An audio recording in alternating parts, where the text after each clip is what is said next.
Hey guys, happy Thursday. I'm really excited this week. We'll be going over mortgage decisions that you don't realize you're making. So these are some just like really common pitfalls that I've seen. I help homeowners understand and navigate their equity so that way they can make decisions clearly, confidently. And again, my name's Sabrina here, so I appreciate you joining in and taking a watch here as I enjoy giving you clarity, giving you ease, helping you take away the pressure from having to be bottled into a decision. And that's what I do, and that's why I'm here. And I have some really great helpful tools, a ton that I've created for you as well, so you can definitely utilize if need be. If not, just enjoy my YouTubes for now. So today we're going to be talking about something a little bit different here. No, not the basics, but the smaller decisions that can make a big impact. Okay. Okay. So when people think about a mortgage, they think it's one big decision. In actuality, it's just a series of smaller ones. Now, on the flip side, from a mortgage broker or a lender, loans are like puzzles. Every loan is different, unique, and there's a lot of pieces. Some pieces, some small pieces. And they fit together so intricately too, as well. So that is very important to note. Small decisions create long-term outcomes. Okay.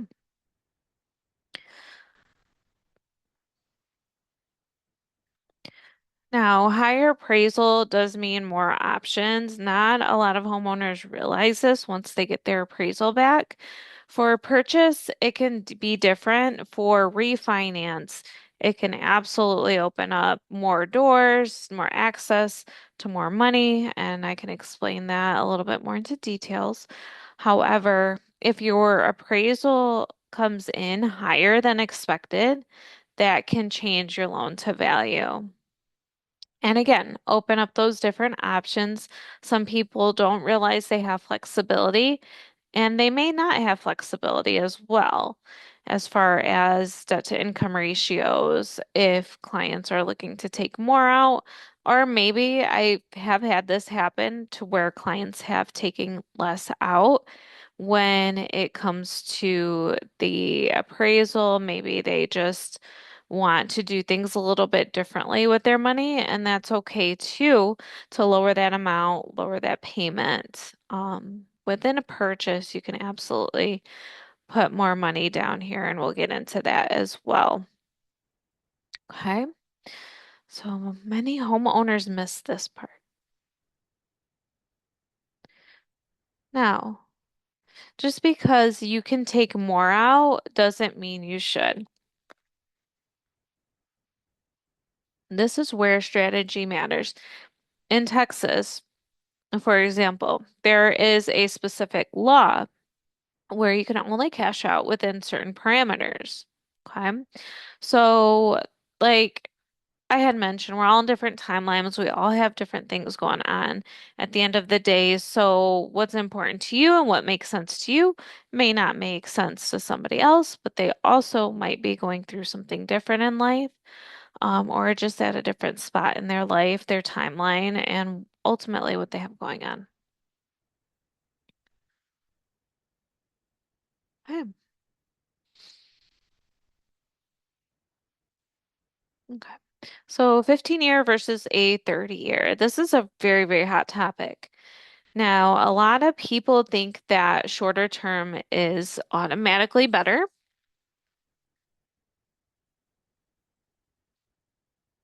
but it depends on the full financial picture.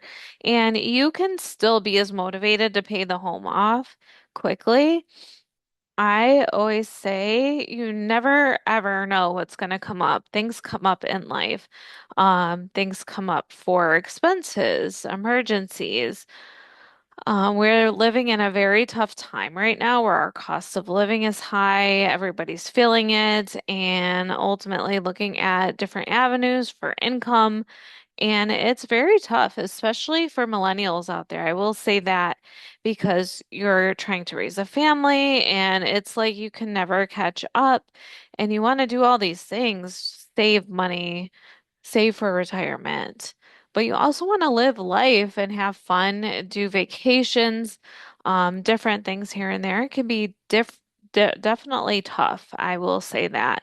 Now, the 30 year is nice because it does have a lower payment. It does offer that flexibility just in case, and you can still be as motivated to pay the home off quickly.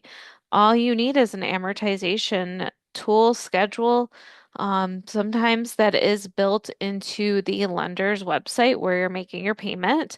I also have one that is really versatile that I use. I created and coded myself that is helpful and shows how biweekly payments look versus a lump sum versus if you want to do it every month, like a certain amount, 50, 100 bucks, that will cut down in your mortgage. And it's ultimately what you can afford.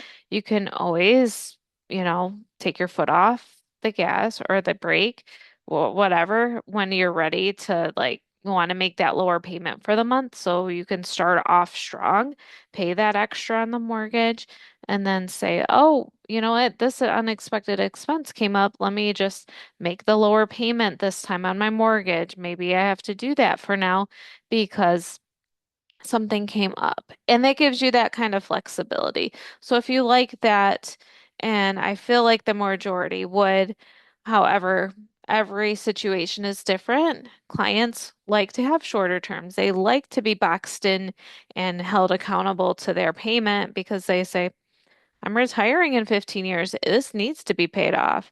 Or it can even be shorter, like an 8 year, 9 year term, 10 years. There is a lot of opportunities out there, different things.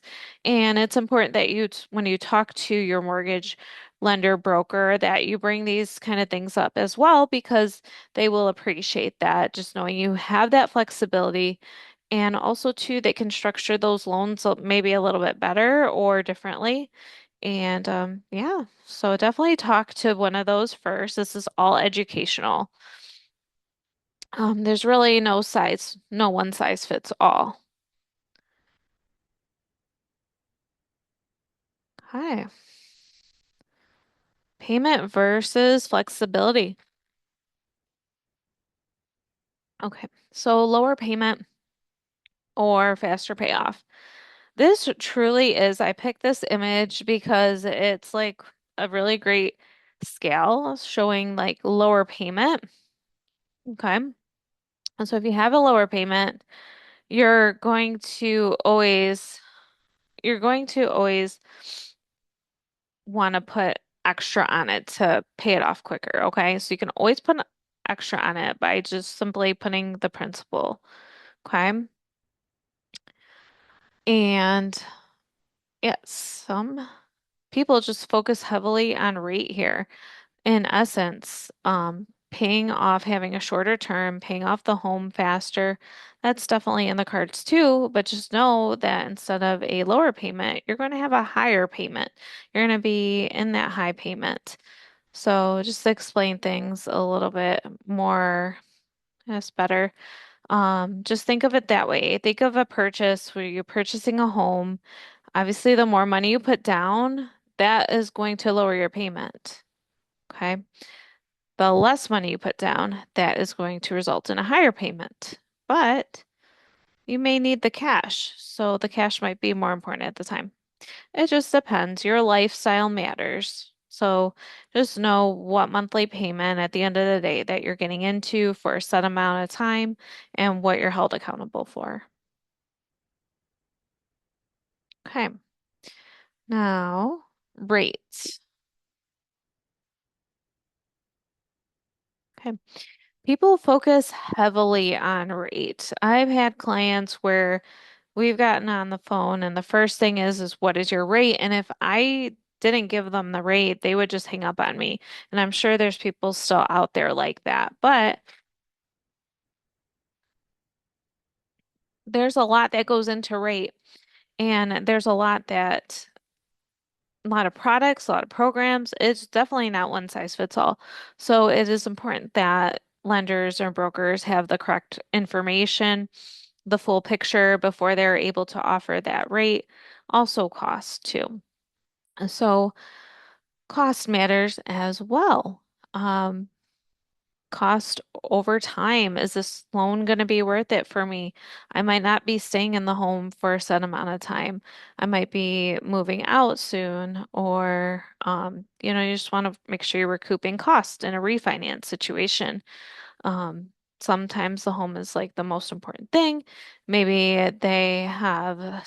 maybe clients have extra money that they can put towards points, which would lower their rate and it would make sense for them. So that might be important too. Say if I was getting like a set amount of money from parents or family or something like that, we'll say to purchase a home and go into this next move, since they gave me that, it would be important for me to secure the lowest payment, maybe put a little bit down on points to get that low payment, lower interest rate. So, like I always say, what makes sense to one person is not going to make sense in the same way to the other person. So it's all about timelines and where we're at in life and what's going to make sense. And it's important that your lender or broker goes over all of this information with you too as well. So cost is just as important, if not more important than the rate, because also too, what happens there when you do refi, that cost is usually wrapped into the loan there. So, you want to make sure that it's going to be worth it for you. Now, cash on hand matters, comfort matters. So putting more down, like I mentioned, lowers the payment. Now, it does reduce cash in hand when you put more money down. Now, I'll say this. There are expenses that come up when you are purchasing a home. You are needing new couches, new utilities sometimes, a fridge, a stove. Maybe there's something that you want to do to the home, like new carpets, floors, just simple things here and there, maybe windows. You just want to get that home however you like it. You have those important matters. So cash on hand matters sometimes. Okay. So as mentioned, more cash you put down, the lower payment, and vice versa is less cash you put down, that payment's going to be higher. But you want to do what's going to make sense for you, your family, and ultimately have a comfortable living situation. So all these factors really matter, and I feel like they don't get talked about enough. So this is why I love to share my knowledge and make sure I am preventing anybody from making any mistakes or getting into something too quickly, just removing the pressure from the process.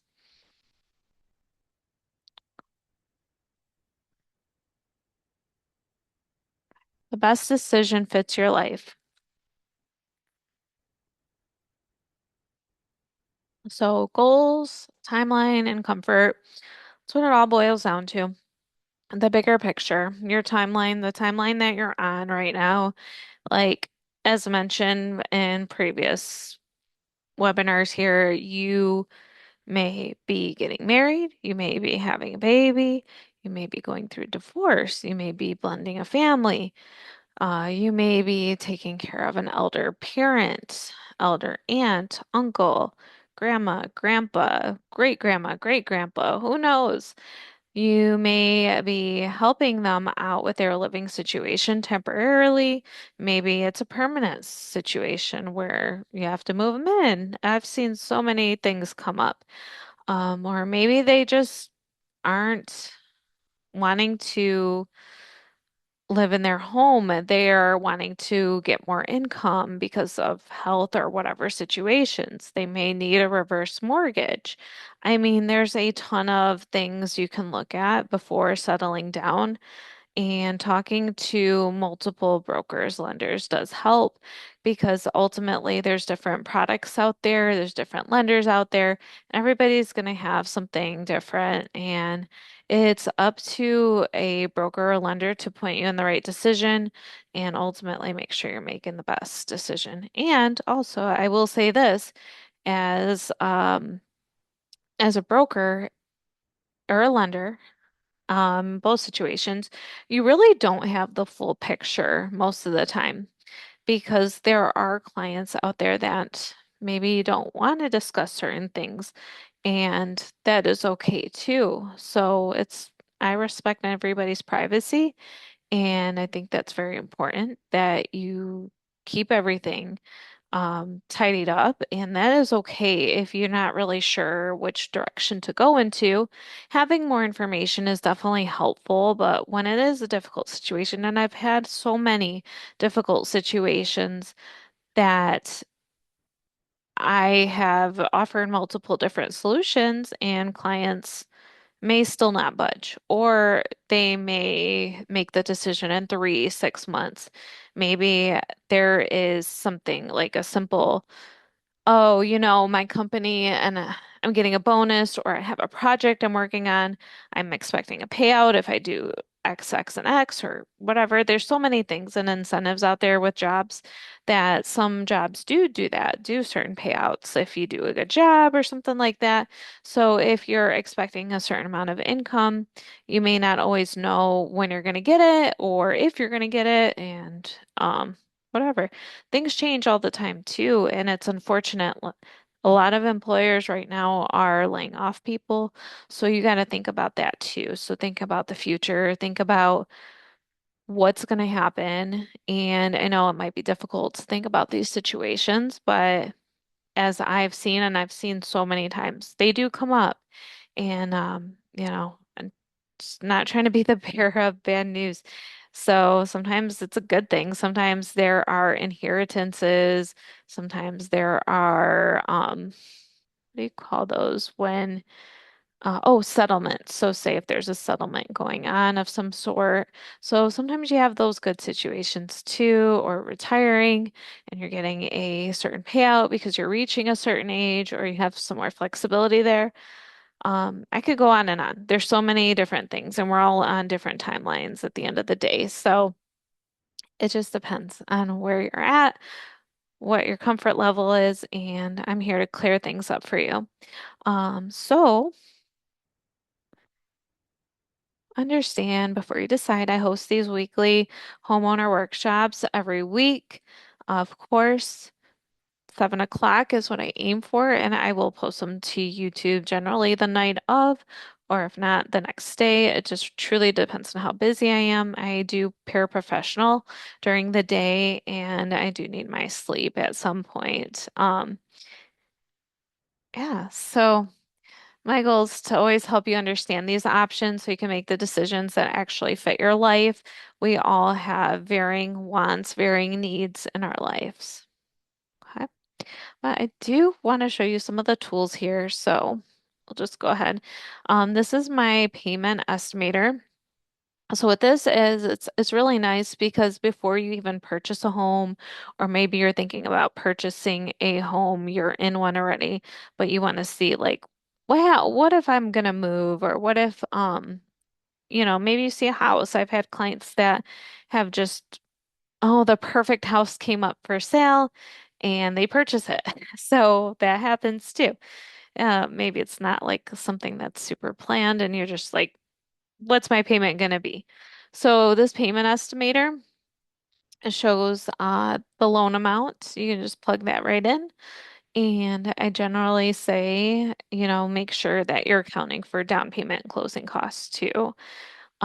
Just, as guesstimating those. Interest rate, you can plug that in. You can pull up interest rates through anybody's websites, really looking them up. Um, works. Loan term. Be careful because if you put a lot of information in, you might get a lot of calls. But loan amount is 30 years or 15, you can change that.